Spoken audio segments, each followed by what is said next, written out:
সুপ্রিয় শিক্ষার্থীরা, এম এডুকেশনের পক্ষ থেকে সবাইকে অনেক অনেক শুভেচ্ছা এবং স্বাগতম। তো আজকের ক্লাসটা হবে একাদশ এবং দ্বাদশ শ্রেণীর জন্য। আজকে আমি ক্লাস করব বাংলা বানানের উচ্চারণের নিয়ম। তো চলো শুরু করি।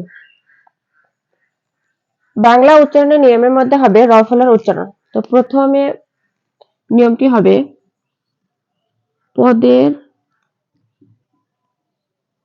প্রথমে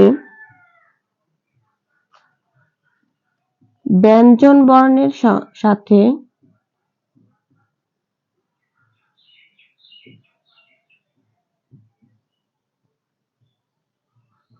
র ফলা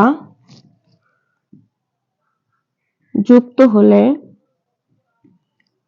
তার উচ্চারণ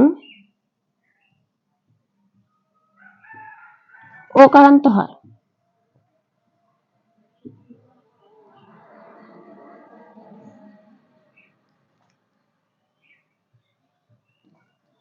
অর্থাৎ তার উচ্চারণ ওকারের মতো হয়। যেমন প্রতিজ্ঞা, এর সঠিক উচ্চারণ হবে পরের ফলা ওকার, তয় শিকার দি, গয় হলন্ত, গয় চন্দ্রবিন্দু আকার, প্রতিজ্ঞা। এরপর দেখো প্রকাশ, পরের ফলা কয়কার কা, তালে বসে প্রকাশ। এর সঠিক উচ্চারণ হবে পরের ফলা ওকার, পরের ফলা ওকার, কয়কার কা, তালে বসে প্রকাশ। এর পরের নিয়মটি হবে পদের মধ্যে বা শেষে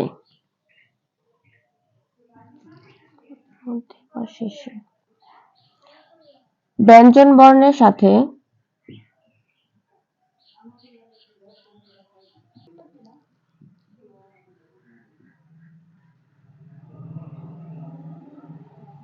যুক্ত হলে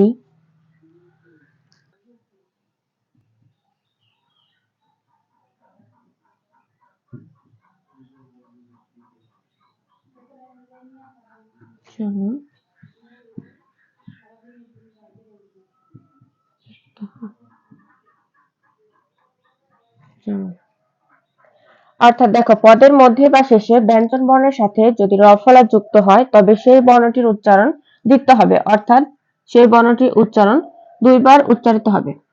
যেমন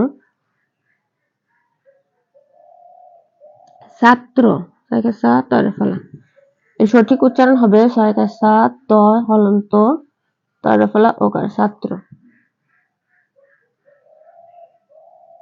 রাত্রি, এর সঠিক উচ্চারণ হবে রয়কার রা তয় হলন্ত তরে ফলা রসিকা, রাত্রি।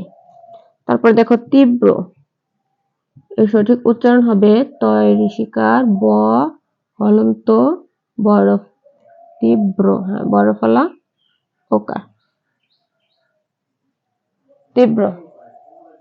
তো নিয়মটি তোমরা তুলে ফেলো সহকারে।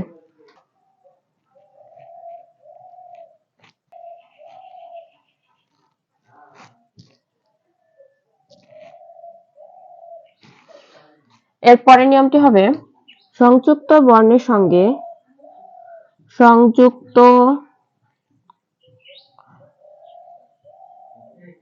বর্ণের সাথে র ফলা যুক্ত হলে, র ফলা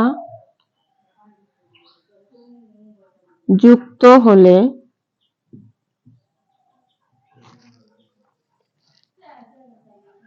তার উচ্চারণ বিলুপ্ত হয় না, তার উচ্চারণ বিলুপ্ত হয় না। যেমন দেখো, সংযুক্ত বর্ণের সাথে র ফলা যুক্ত হলে তার উচ্চারণ বিলুপ্ত হয় না, অর্থাৎ তার উচ্চারণ হারিয়ে যায় না। যেমন দেখো যন্ত্র, যেমন যন্ত্র, এর সঠিক উচ্চারণ হবে বর্গীয় জ ন হলন্ত তরে ফলা ওকার, যন্ত্র। তারপর হচ্ছে কেন্দ্র,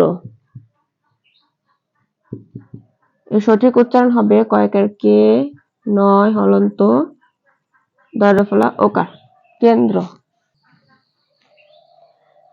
তো আজকে ক্লাসটা এই পর্যন্তই।